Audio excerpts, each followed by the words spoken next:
नमस्कार दोस्तों। तो आज हम बात करेंगे कि पेशेंट को वीकनेस क्यों होती है।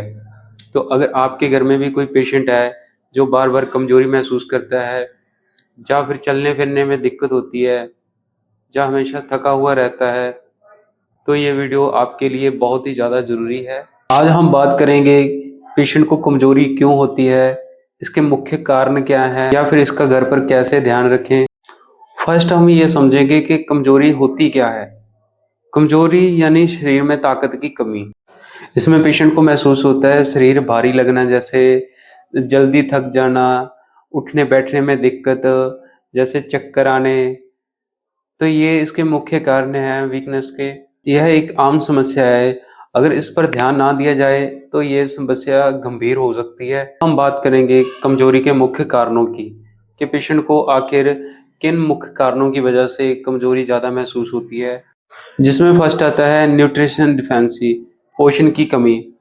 शरीर को जरूरी विटामिन और प्रोटीन नहीं मिलता। सेकंड नंबर आता है बीमारी के बाद की कमजोरी, जैसे बुखार, कोई ऑपरेशन, लंबी बीमारी की वजह से। नंबर 3, खून की कमी, शरीर में हीमोग्लोबिन की कमी होना।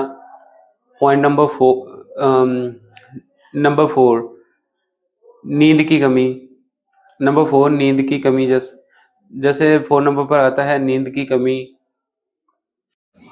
नंबर 4, नींद पूरी ना होना।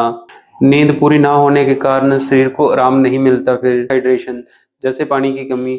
अगर शरीर में पानी की कमी हो तो शरीर में कमजोरी महसूस होने लगती है, इसलिए हमें हमेशा ज़्यादा से ज़्यादा पानी पीते रहना चाहिए। नंबर 6 पे आता है तनाव, जिसे हम स्ट्रेस भी कहते हैं। तो ज़्यादा चिंता करने की वजह से शरीर में कमजोरी महसूस होने लगती है।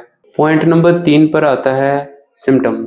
अगर पेशेंट में ये लक्षण आपको दिखते हैं तो बात समझ जाना कि पेशेंट को कमजोरी है, जैसे कि बार बार चक्कर आना, भूख कम लगना, हाथ पैर कांपना, शरीर में दर्द।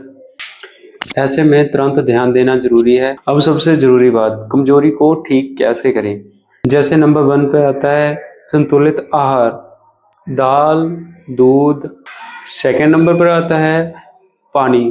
तो पानी के गिलास कम से कम एक दिन में 7 से 8 गिलास देने चाहिए। नंबर 3, नींद पूरी करवाना बहुत जरूरी होता है, जैसे 7 से 8 घंटे की नींद पूरी करवाएं।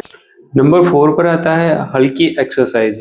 तो डॉक्टर की सलाह के अनुसार डॉक्टर से बातचीत करके आप हल्की एक्सरसाइज भी करवा सकते हो। नंबर 5, जो सबसे ज़्यादा ज़रूरी चीज़ होती है, तो समय पर दवाई ज़रूर दें। अगर डॉक्टर ने प्रिस्क्रिप्शन दी है तो उसके हिसाब से हमें टाइम टू टाइम हमें पेशेंट को दवाई देनी चाहिए।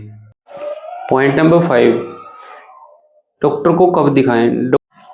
अगर कमजोरी बहुत ज़्यादा है या ये लक्षण जैसे आपको, जैसे बेहोशी, बहुत ज़्यादा चक्कर आना या सांस लेने में दिक्कत, तो अपने डॉक्टर से तुरंत कांटेक्ट करें। तो दोस्तों, अब आप समझ गए होंगे कि पेशेंट को कमजोरी क्यों होती है और उसका ध्यान कैसे रखना चाहिए। अगर आपको ये जानकारी अच्छी लगी तो वीडियो को लाइक करें। ऐसे ही हेल्थ टिप्स के लिए चैनल को कर लें सब्सक्राइब। धन्यवाद।